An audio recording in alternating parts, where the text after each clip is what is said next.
Você ouve a partir de agora Gotas de Luz, uma mensagem de vida e esperança a todos. Gotas de Luz, trazendo o Espiritismo para bem perto de você. Realização: União Espírita de Monte Alto. Iniciando o programa de hoje, passamos a apresentar Histórias que a Vida Conta. Em cidade interiorana, havia um homem que não se irritava e não discutia com ninguém. Sempre encontrava saída cordial, não feria ninguém, nem se aborrecia com as pessoas. Morava em modesta pensão, onde era admirado e querido. Para testá-lo, um dia, seus companheiros combinaram levá-lo à irritação e à discussão numa determinada noite em que o levariam a um jantar. Trataram todos os detalhes com a garçonete que seria responsável por atender a mesa reservada para a ocasião. Assim que iniciou o jantar, como entrada, foi servida uma saborosa sopa, que o homem gostava muito. A garçonete chegou próxima a ele, pela esquerda, e ele, prontamente, levou seu prato para aquele lado, a fim de facilitar a tarefa. Mas ela serviu todos os demais e, quando chegou a vez dele, foi embora para outra mesa. Ele esperou, calmamente e em silêncio, que ela voltasse. Quando ela se aproximou outra vez, agora pela direita, para recolher o prato, ele levou outra vez seu prato na direção da jovem, que novamente se distanciou, ignorando-o. Após servir todos os demais, passou rente a ele, assintosamente, com a sopeira fumegante, exalando saboroso aroma, como quem havia concluído a tarefa, e retornou à cozinha. Naquele momento, não se ouvia qualquer ruído. Todos observavam discretamente para ver sua reação. Educadamente, ele chamou a garçonete, que se voltou, fingindo impaciência, e lhe disse: "O que o senhor deseja?" Ao que ele respondeu naturalmente: "A senhora não me serviu a sopa." Novamente ela retrucou para provocá-lo, desmentindo-o: "Servi, sim, senhor." Ele olhou para ela, olhou para o prato vazio e limpo e ficou pensativo por alguns segundos. Todos pensavam que ele iria brigar. Suspense e silêncio total. Mas o homem surpreendeu a todos, ponderando tranquilamente: "A senhora serviu, sim, mas eu aceito um pouquinho mais." Os amigos, frustrados por não conseguir fazê-lo discutir e se irritar com a moça, terminaram o jantar, convencidos de que nada mais faria com que aquele homem perdesse a compostura. Bom seria se todas as pessoas agissem sempre com discernimento em vez de reagir com irritação e impensadamente. Ao protagonista da nossa singela história, não importava quem estava com a razão, e sim evitar as discussões desgastantes e improdutivas. Quem age assim sai ganhando sempre, pois não se desgasta com emoções que podem provocar sérios problemas de saúde ou acabar em desgraça. Muitas brigas surgem motivadas por pouca coisa, por coisas tão sem sentido, mas que se avolumam e se inflamam com o calor da discussão. Isso porque algumas pessoas têm a tola pretensão de não levar desaforo para casa, mas acabam levando para a prisão, para o hospital ou para o cemitério. Por isso, a importância de aprender a arte de não se irritar, de deixar por menos ou encontrar uma saída inteligente, como fez o homem no restaurante. Pense nisso. A pessoa que se irrita aspira o tóxico que exterioriza em volta e envenena-se a si mesma. Você ouve e se informa.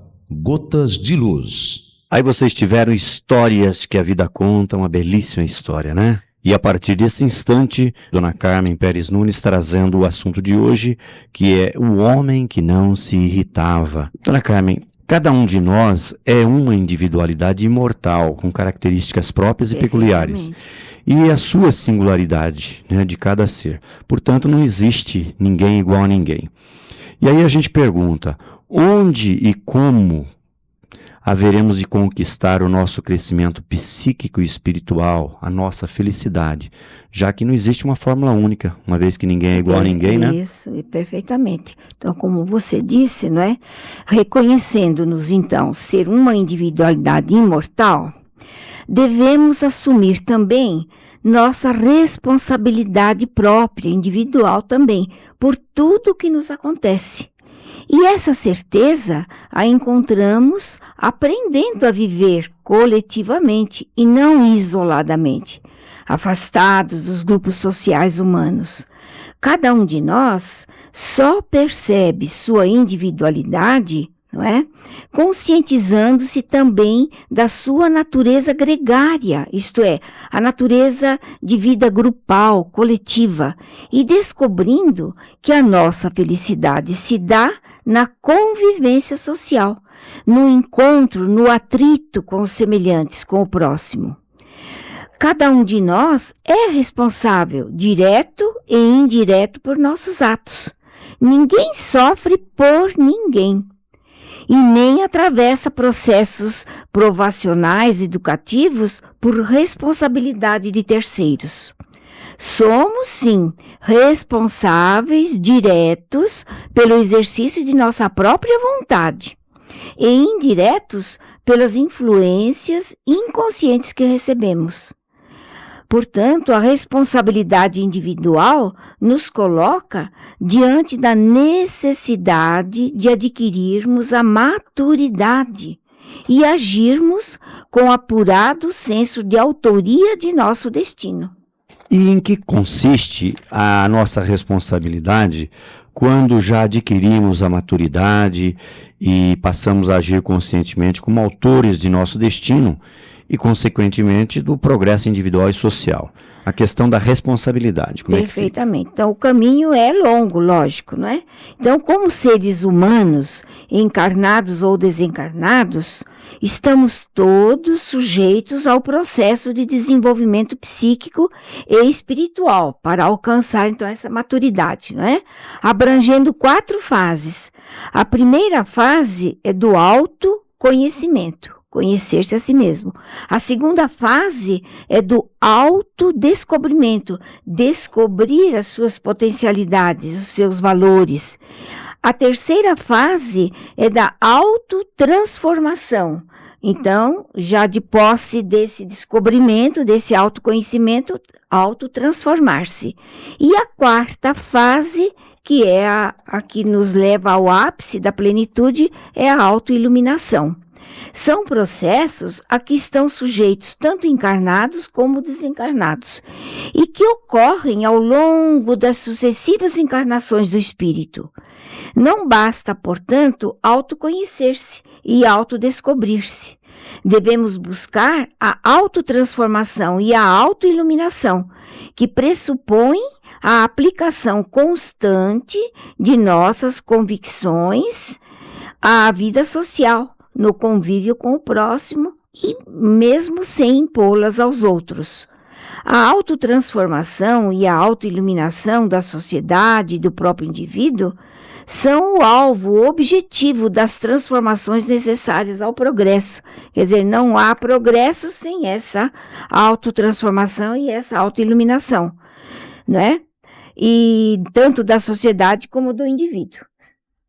Analisando essas fases abrangentes do processo de desenvolvimento psíquico e espiritual de cada um de nós, como é que nós poderíamos entender por autoconhecimento e autodescobrimento? Pois então, a gente quantas vezes já leu, não é? Na questão 919 do Livro dos Espíritos, onde Allan Kardec perguntou à espiritualidade maior qual o meio prático mais eficaz que tem o homem de se melhorar nesta vida e resistir à atração do mal.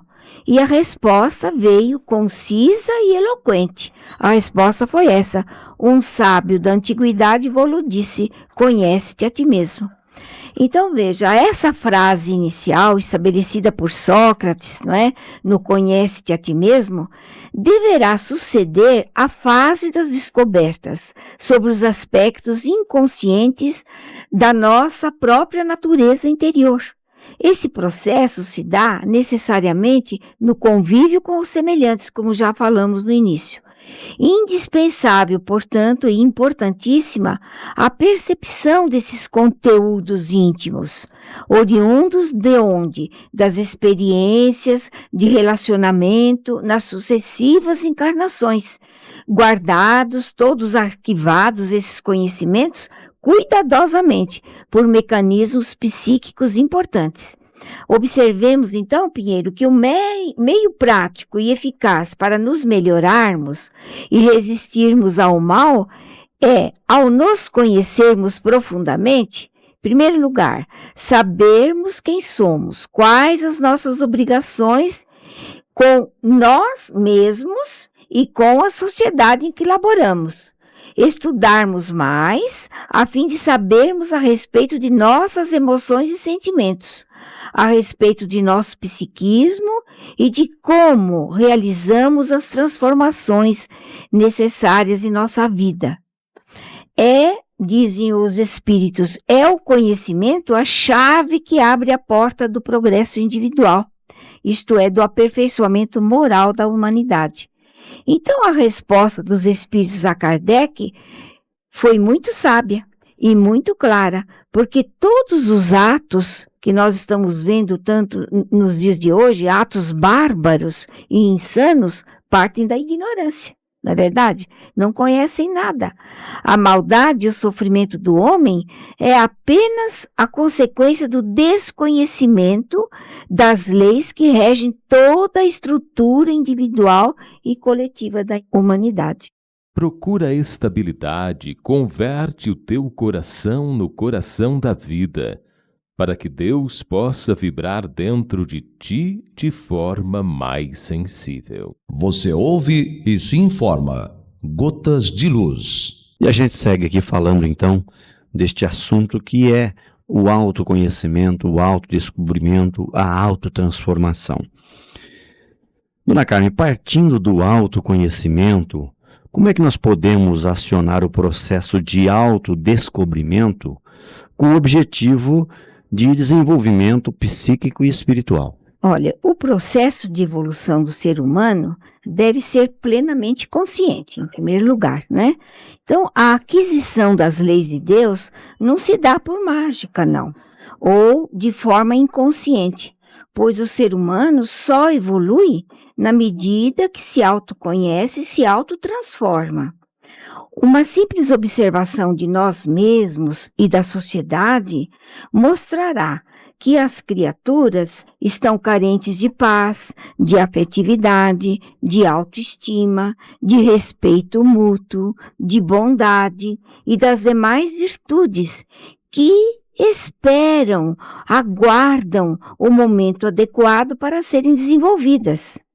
Essa análise de nosso interior possibilitará constatar o quanto ainda nos falta descobrir, que essa pureza é perfeitamente alcançável e que a paz interior é ideal realizável, bem como a felicidade deve fazer parte de nossos objetivos de aperfeiçoamento. Autodescobrir-se, Pinheiro, é conhecermos nossos próprios potenciais internos, percebermos a capacidade de realização pessoal e enfrentarmos os processos de que a vida exige envolvimento e solução. Quando nos conscientizamos que somos feitos da matéria-prima de Deus, o que é o espírito imortal, adquirimos a consciência de indestrutibilidade do espírito, isto é, de nós mesmos. Isso aí é fator fundamental para a descoberta e desenvolvimento dos potenciais interiores. E o que são esses potenciais? Por que, na maioria das vezes, nós não aplicamos em prol da nossa própria felicidade? Olha, como já também ficou visto, nossos potenciais são nossos poderes, nossas capacidades internas, não utilizadas, face ao desvio de energia psíquica para os desejos egoísticos. Quer dizer, nós mesmos nos esquecemos delas, porque nós nos dirigimos para o egoísmo. Tais desejos, não é, calcados no egoísmo milenar, lá do pretérito, do egoísmo chamado atávico, né, resultante do nível de evolução da maioria dos habitantes do planeta Terra, impedem que enxerguemos as habilidades já conquistadas em vidas passadas, bem como aquelas que podemos desenvolver na atual encarnação. Para desenvolver e fazer desabrochar nossos potenciais espirituais, devemos acreditar em nossa criatividade e impulsioná-la para além dos limites impostos pela consciência racional, buscando penetrar nos caminhos da mente, nos meandros da mente, à maneira dos artistas, dos poetas, dos místicos da humanidade, em busca da inspiração. Basta apenas que façamos a opção pelo caminho regido pelas leis de Deus, pois somente estas trarão as bem-aventuranças, essa felicidade almejadas por todos nós. Por que então não colocar esses elementos em nossos projetos de vida, se a felicidade só virá através deles? É como se pudéssemos optar por dois caminhos. Um deles nos levará para o sofrimento e o outro para a plenitude interior, para a felicidade. Ambos são regidos por leis específicas e antagônicas, contrárias. As leis que regem a estrada do sofrimento são aquelas que estimulam a raiva, a irritabilidade, o ressentimento, a vingança, o orgulho, o egoísmo, a violência e toda a sua gama de comportamentos infelizes que perambulam pelo psiquismo humano.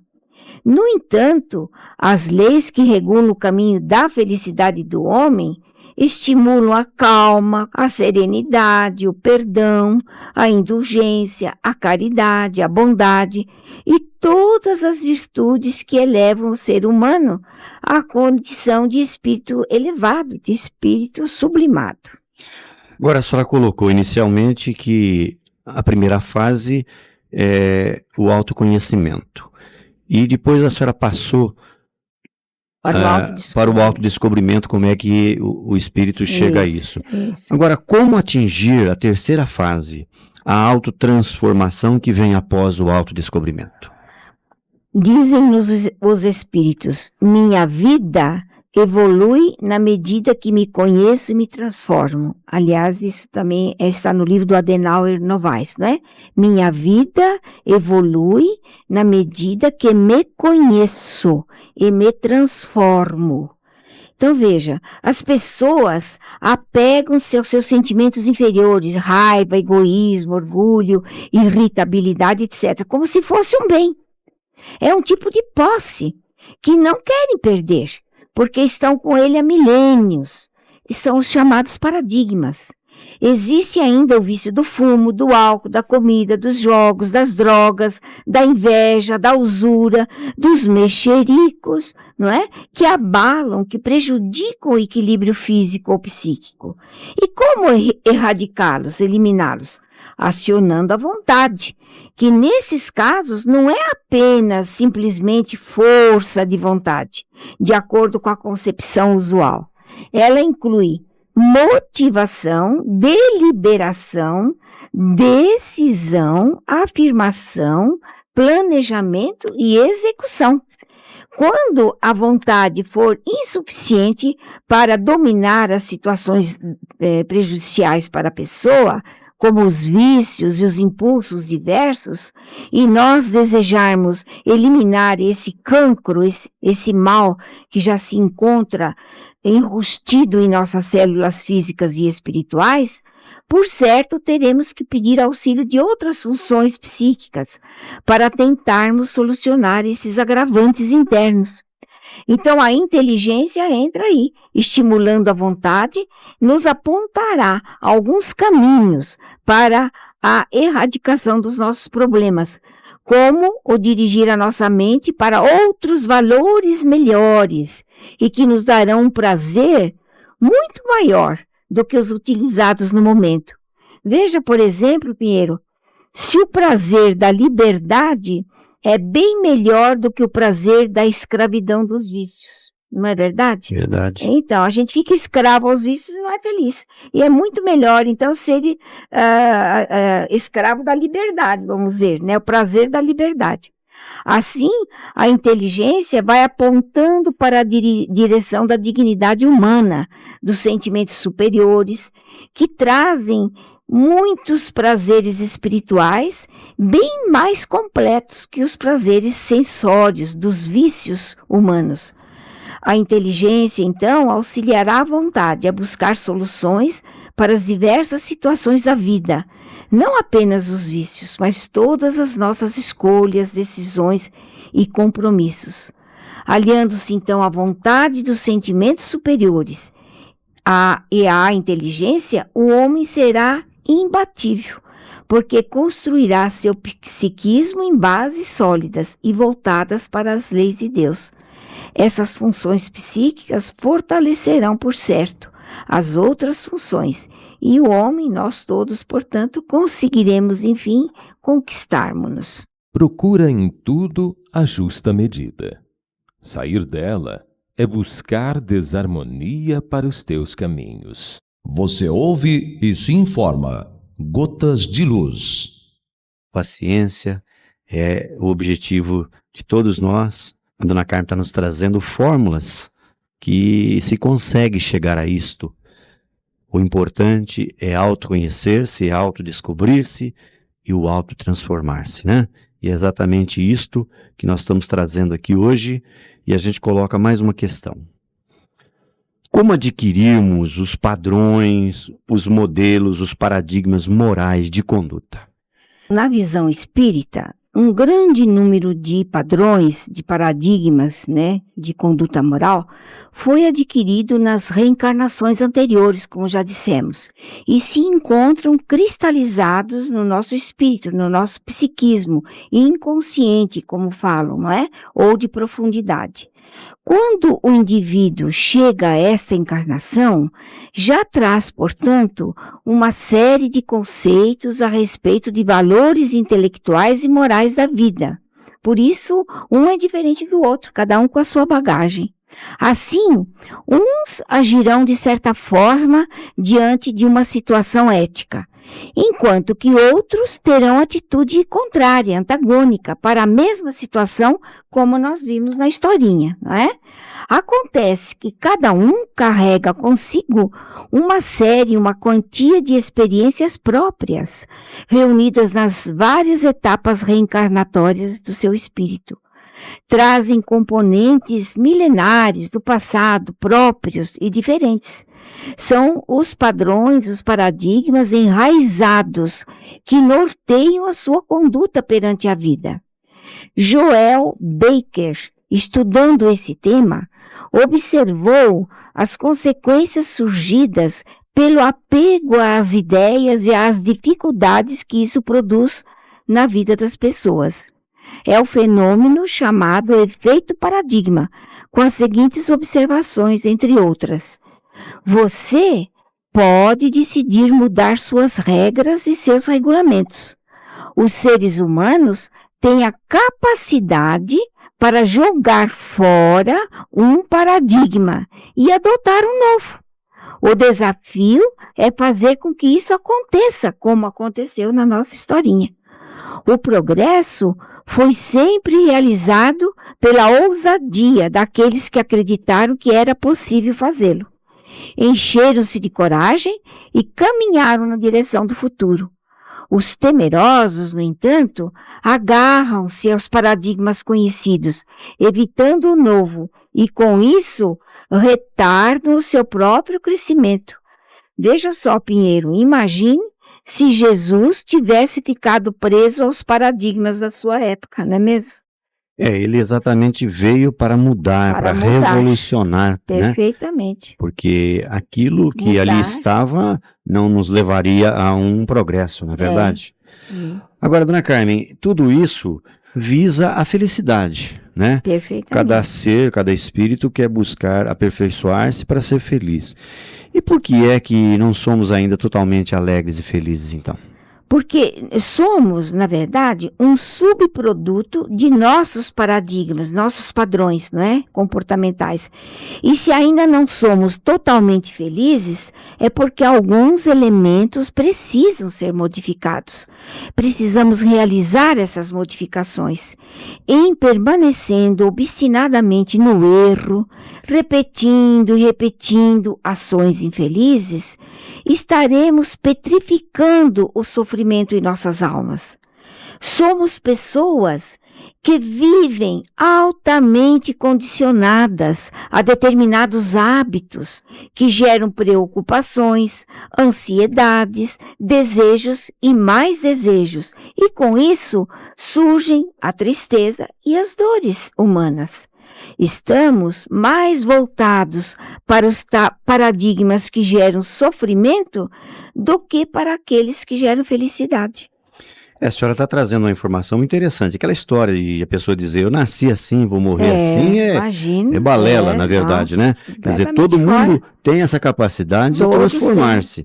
Né? Agora, como entender, então, as dificuldades em modificar esses modelos negativos, esses padrões negativos que cada um carrega consigo? Isso mesmo, porque aí se encontra o centro, o cerne da questão.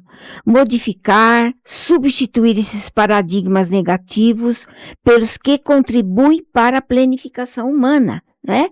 Estamos, portanto, falando de mudanças, Pinheiro, de reorganização mental e de projetos de felicidade.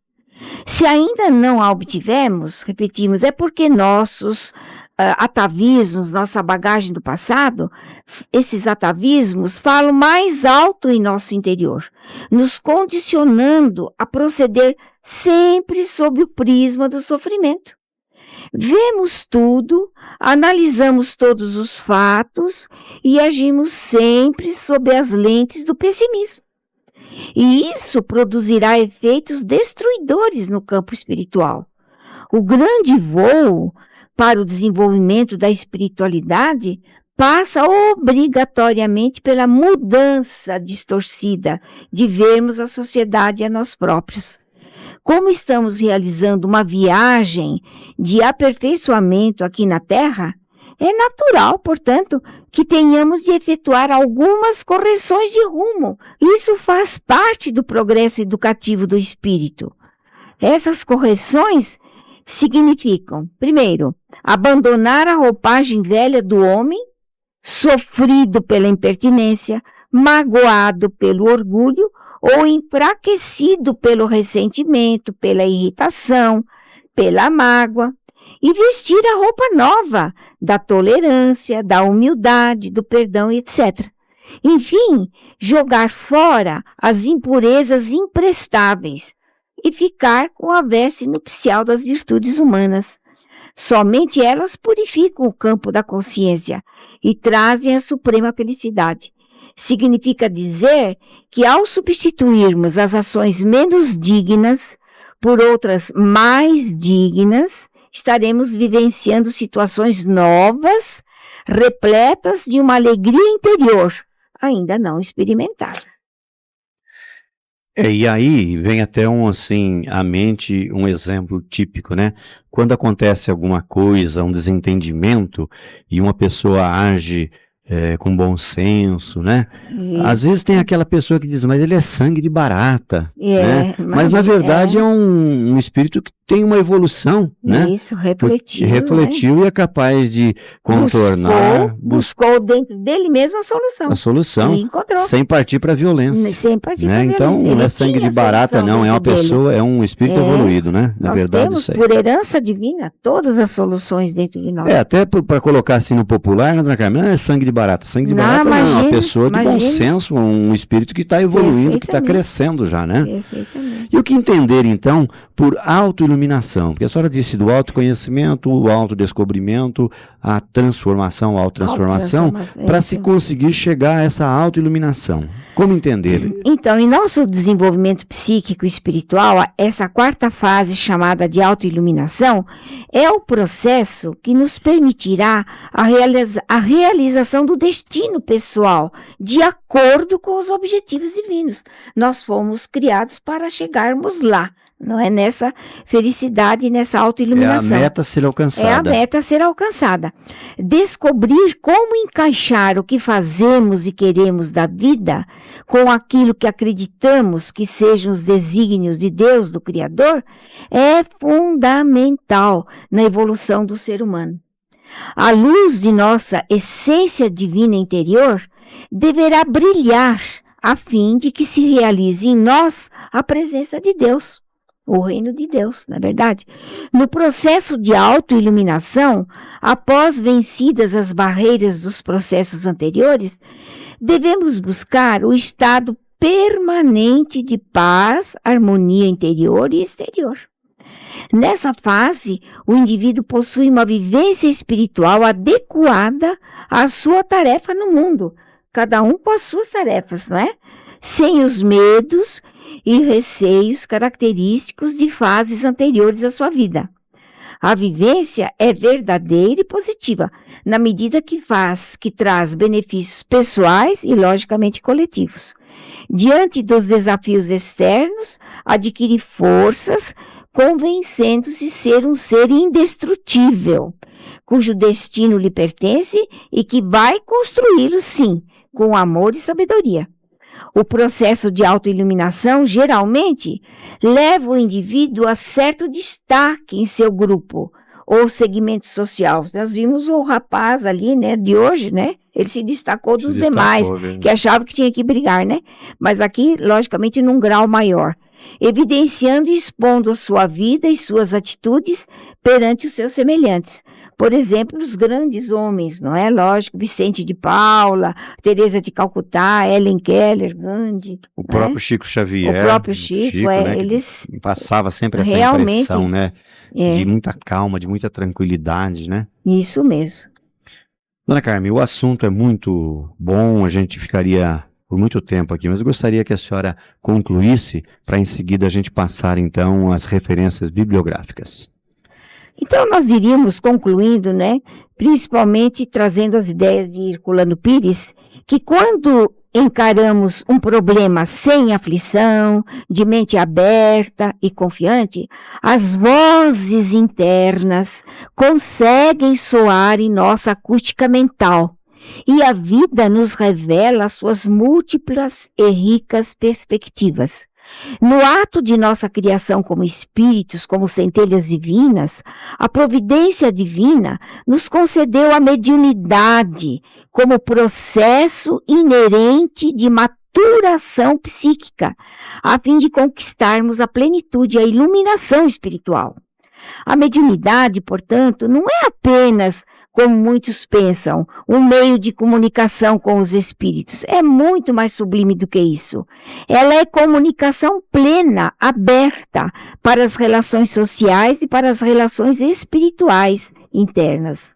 Nessas relações espirituais, figura em destaque, pela importância que assume em nosso comportamento individual e social, a atividade mediúnica interior de todos nós, em que nossa essência divina se comunica com a nossa essência humana.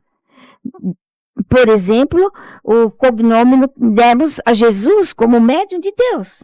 Ele se fez, não é, através da mediunidade, não é, uma ligação dessa essência interna, que é a essência divina, e manifestou na sua essência humana. É esse o mais belo ato mediúnico, o fenômeno mais significativo da mediunidade, aquele que mais diretamente nos revela a nossa imortalidade pessoal. A prática mediúnica informal, realizada permanentemente em nosso viver e em nosso existir, nos mostra, portanto, a face desconhecida, comprovada pelo Espiritismo, não é? Viver mediunicamente não é viver envolvido por um espírito estranho, mas viver na plenitude do nosso espírito, aberto para as relações internas e as percepções mediúnicas externas. Por isso Jesus disse: brilhe a vossa luz, não é? A tranquilidade, a segurança, o saber, o equilíbrio que buscamos estão em nós mesmos. Podemos e devemos ser os médiuns de nossa natureza divina, do Deus em nós, soterrada em nós pelo nosso apego aos formalismos, imediatismos, magias, idolatrias, etc. Elas nos iludem com suas fantasias e nos desviam da confiança em nossa divindade interior. Essa divindade interna é potencialidade. Quando nos afastamos das exterioridades e procuramos a verdade em nosso coração e em nossa mente, a nossa divindade se atualiza em nós, transforma-se em ato, em realidade e nos coloca acima de todas as fantasias ilusórias. A mediunidade, como nós vimos então na história, se abre para as intuições da verdade, ou seja, daquilo que realmente existe, iluminando a nossa existência e afastando-nos dos ressentimentos, das irritações, da vaidade pretensiosa, do orgulho vazio e etc. Quais as obras consultadas para a preparação do programa de hoje? De Allan Kardec, O Livro dos Espíritos. De Adenauer Novaes, Psicologia e Espiritualidade. De Francisco do Espírito Santo Neto, Os Prazeres da Alma. De Jason de Camargo, Educação dos Sentimentos. E de José Herculano Pires, Mediunidade. Encerrando o programa de hoje, ouça agora a mensagem final. Queira aperfeiçoar-se. Você bem se estimula quando decide aperfeiçoar-se, crescer e ser feliz. Mas você se prejudica quando não quer mudar, evoluir e experimentar novas formas de ação.